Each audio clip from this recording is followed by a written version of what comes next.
Olá, bom dia. Hoje é segunda-feira, 13 de dezembro. A gente mostra nessa edição que o governo deve editar uma portaria com as regras para exigir o passaporte da vacinação contra a Covid para entrar no país. O Reino Unido vai aplicar a dose de reforço em maiores de 18 anos. A gente vai atualizar também as informações sobre os estragos provocados pelas chuvas na Bahia e em Minas Gerais, no Brasil, e os tornados que atingiram os Estados Unidos. O Ministério da Saúde informou que já recuperou os dados dos brasileiros vacinados contra a Covid-19. O sistema que guarda as informações do certificado de vacinação foi hackeado na noite de sexta-feira. Segundo a pasta, equipes estão trabalhando para restabelecer os registros de forma rápida. O Ministério da Saúde elaborou uma página com alternativas para a emissão temporária do comprovante de vacinação contra a Covid-19. E o governo federal deve editar uma portaria com as novas regras para viajantes que desejam entrar no Brasil. A medida atende a uma decisão do ministro do Supremo Tribunal Federal, Luiz Roberto Barroso. Segundo o texto, os viajantes que não apresentarem o comprovante de vacinação serão impedidos de entrar no país. E a substituição da imunização por quarentena só deve ocorrer em casos excepcionais. O ministro levou em consideração o avanço da transmissão da variante Ômicron, que apresenta maior risco de transmissão. A decisão de Barroso foi tomada em caráter liminar e vai ser analisada por todos os ministros do STF na próxima quarta-feira. Classificado como o evento mais catastrófico da história dos Estados Unidos, o tornado quádruplo devastou 5 estados e causou dezenas de mortes. Fortes tempestades causaram estragos em vários estados do Sudeste e Centro-Sul dos Estados Unidos. Arkansas, Illinois, Kentucky, Missouri e Tennessee registram mais de 100 mortos. Dezenas de pessoas estão desaparecidas. Seguimos com as buscas locais por evidências de vida e continuaremos as operações até que todos sejam contabilizados. No momento, as estimativas são de que os trabalhos continuem. O fenômeno meteorológico apontado como tornado quádruplo foi mais forte e longo do que o normal para esta época do ano. O presidente americano Joe Biden descreveu a tragédia como inimaginável e disse que tanto os danos causados pelos tornados quanto a busca por sobreviventes vão continuar. Dos 5 estados que sofreram a série de fortes tornados nesse fim de semana, Kentucky foi o mais devastado. Autoridades locais confirmaram mais de 80 mortes e dezenas de desaparecidos. A cidade foi a mais atingida nos Estados Unidos pelos tornados que deixaram dezenas de mortos em todo o país. De uma fábrica de velas em Mayfield não restou nada além de vigas retorcidas e chapas de metal empilhadas. Palavras não podem descrever, para ser honesto. Na verdade, o Corpo de Bombeiros ao qual pertenço está atuando como voluntário. Eu trabalho naquele prédio. E é uma devastação total. Quando chegamos lá, o prédio estava no chão. Nos rastejamos por ele para tentar resgatar pessoas, tirar pessoas de lá. Havia voluntários, pessoas comuns, junto com o pessoal do serviço médico, e eles ajudaram todos, tiraram todos de lá.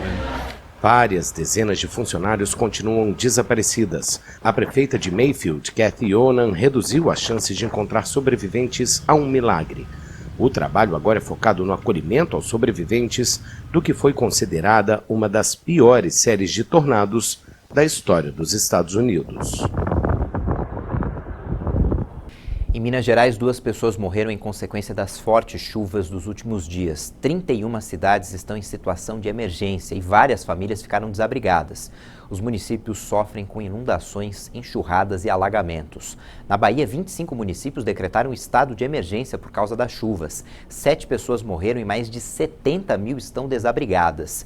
O presidente Jair Bolsonaro sobrevoou as áreas afetadas e destacou que a Polícia Rodoviária Federal, a Defesa Civil e todos os ministérios do governo estão trabalhando para ajudar na recuperação das famílias que perderam tudo. Bolsonaro também anunciou a liberação do FGTS para pessoas desabrigadas das cidades em estado de calamidade. Vamos conferir a previsão do tempo para essa segunda-feira. São Paulo poderá registrar até 30 graus de máxima e sol durante todo o dia nesse primeiro dia útil da semana. No Rio de Janeiro, a temperatura prevista é de 28 graus e pode chover no final da tarde. Em Goiânia, o céu deve ficar encoberto com possibilidade de chuva a qualquer hora do dia. A máxima prevista é de 30 graus. Em Palmas, no Tocantins, os termômetros podem registrar até 31 graus. Em Teixeira de Freitas, extremo sul da Bahia, a previsão é de chuva moderada agora pela manhã, mas durante o dia o tempo deve ficar firme, com máxima de 31 graus. A insônia é um problema que afeta mais de 70% das pessoas. Na pandemia, essa situação piorou, foi potencializada pelo aumento do estresse. Vamos ver na reportagem como que a gente pode driblar esse problema e ter uma noite de sono tranquila. Sintoma de que algo está errado ou uma doença. A verdade é que a falta de sono tem preocupado cada vez mais as pessoas. Há quase 10 anos, o Danilo luta contra a insônia, que no caso dele acontece em momentos pontuais. Depois de uma situação difícil na família, os episódios da falta de sono ficaram frequentes. Em 2012, que nós perdemos a nossa irmã, ela faleceu. E aí naquele momento de tristeza eu comecei a perceber que o sono tinha ido embora junto com ela. E aí ficou alguns meses assim, de algumas noites em claro, outras parciais, acordava, não conseguia dormir. E aí depois eu percebi uma sazonalidade, aí a depender da condição emocional, do nível de preocupação, de estresse, eu percebo que as crises elas se intensificam. Casado há 11 anos com esta fisioterapeuta, a rotina do casal é específica para tentar ter uma boa noite de sono.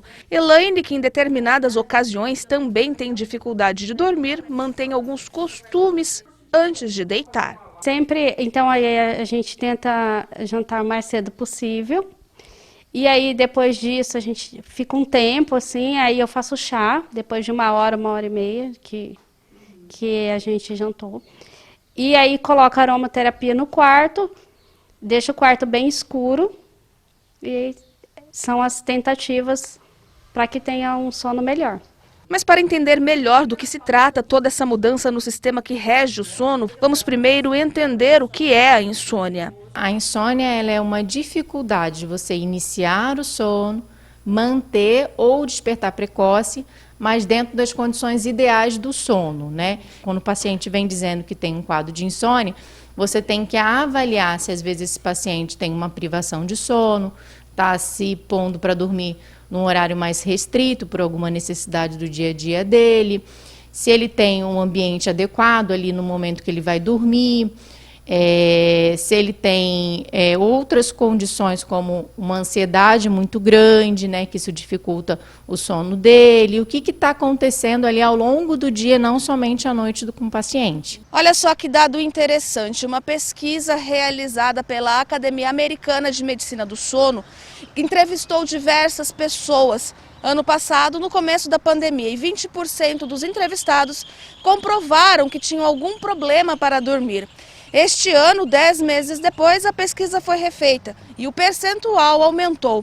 Agora, 60% dos entrevistados relataram algum problema para dormir. A gente tem essa conhecimento de que o vírus ele tem um neurotropismo que chama, então ele causa essa questão da alteração da memória e alteração do sono também, fora os pacientes que tiveram internados, né, e também tem alteração em relação ao quadro de sono. Ainda de acordo com o especialista, é importante manter, além da qualidade de vida, a rotina, a prática de exercícios físicos, também a higiene do sono. A atividade física ajuda muito, então uma atividade física procurar não ser no período da noite, mas cada um tem o seu perfil. De acordo com a faixa etária, a gente tem cada necessidade de sono. E além disso, a gente tem os cronotipos, que é o perfil de cada um em relação à necessidade de sono. Então, a gente tem paciente que é mais vespertino, a gente tem paciente que é mais matutino, ou seja, paciente que acorda cedo, vai dormir muito cedo, e tem aqueles pacientes que vão dormir muito tarde e acordam muito tarde. Tem paciente que tem necessidade de 6 horas de sono, tem paciente que tem 8 e tem paciente que tem mais. A questão é você avaliar, quando você acorda, você tem a sensação que você teve um sono restaurador, que você dormiu bem, que você acordou mais disposto, isso é extremamente importante. Depois do intervalo, a gente mostra que o Reino Unido vai aplicar a dose de reforço contra a Covid em maiores de 18 anos. A gente volta já.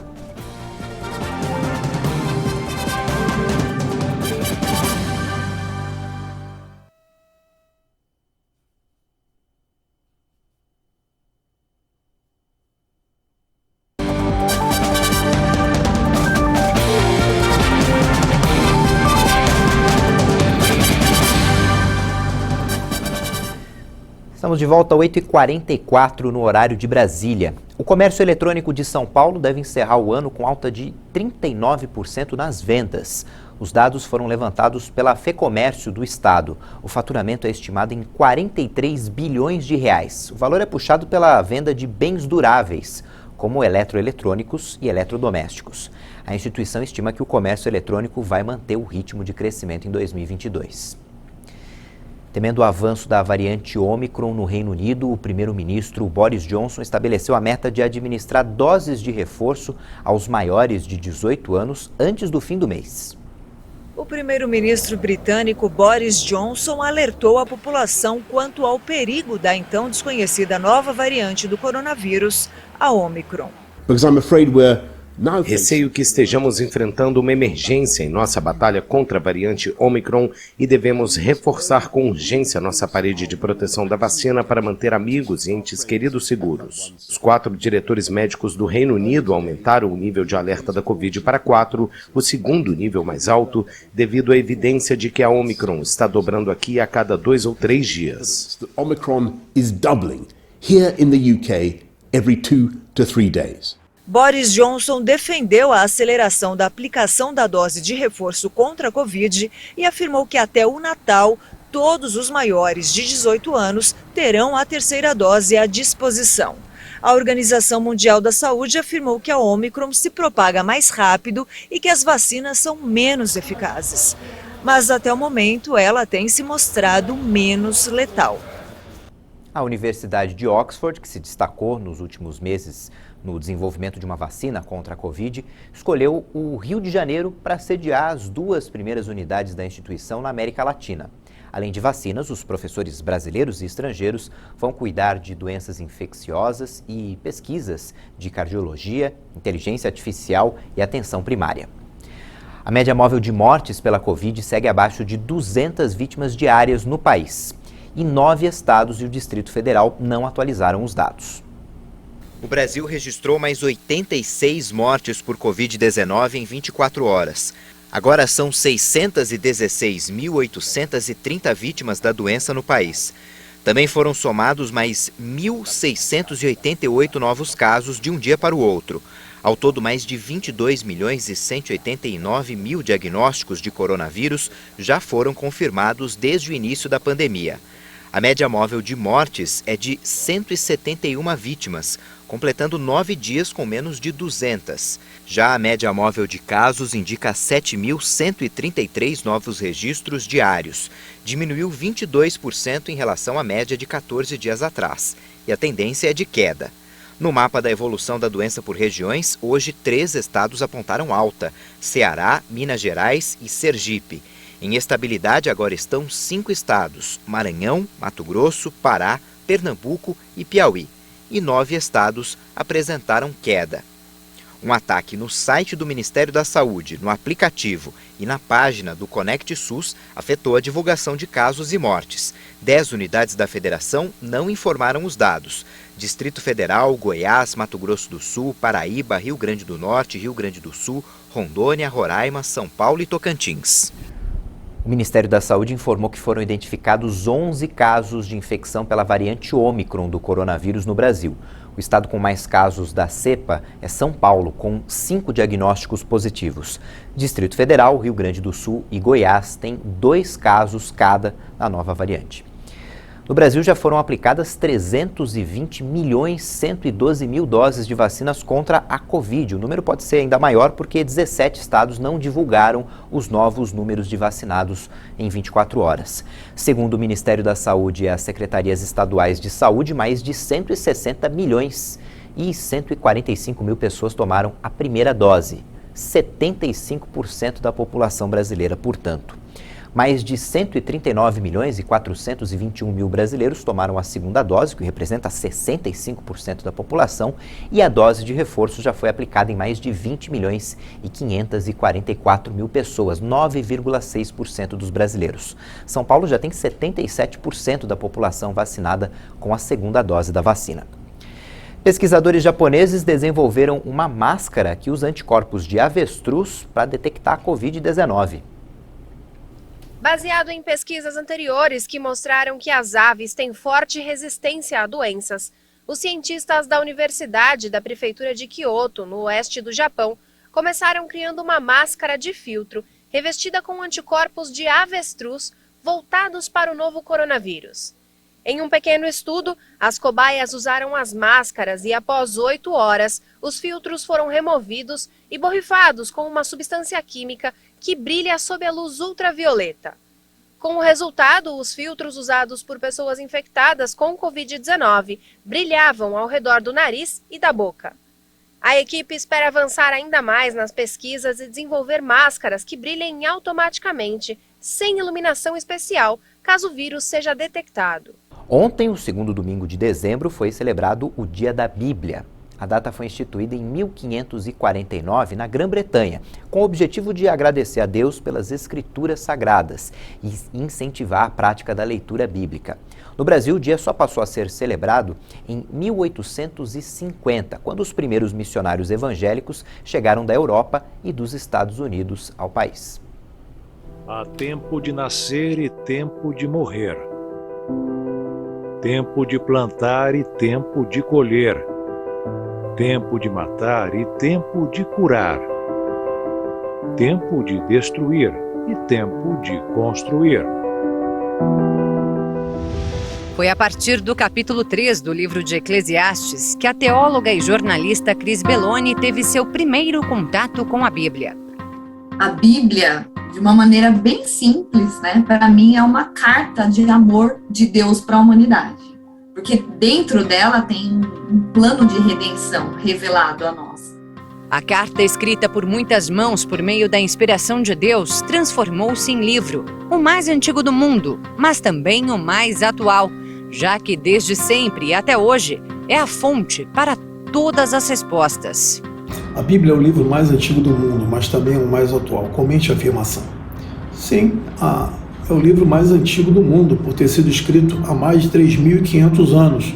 É o mais atual, porque a mensagem das Escrituras, ela alcança todos os seres humanos de todas as eras, inclusive as do porvir, de modo absolutamente relevante. Quer dizer, ela é atualíssima. Hoje, pegando algo que foi escrito há tantos anos, ela é atual. Ela consegue se adequar e trazer respostas a qualquer situação que hoje estamos vivendo.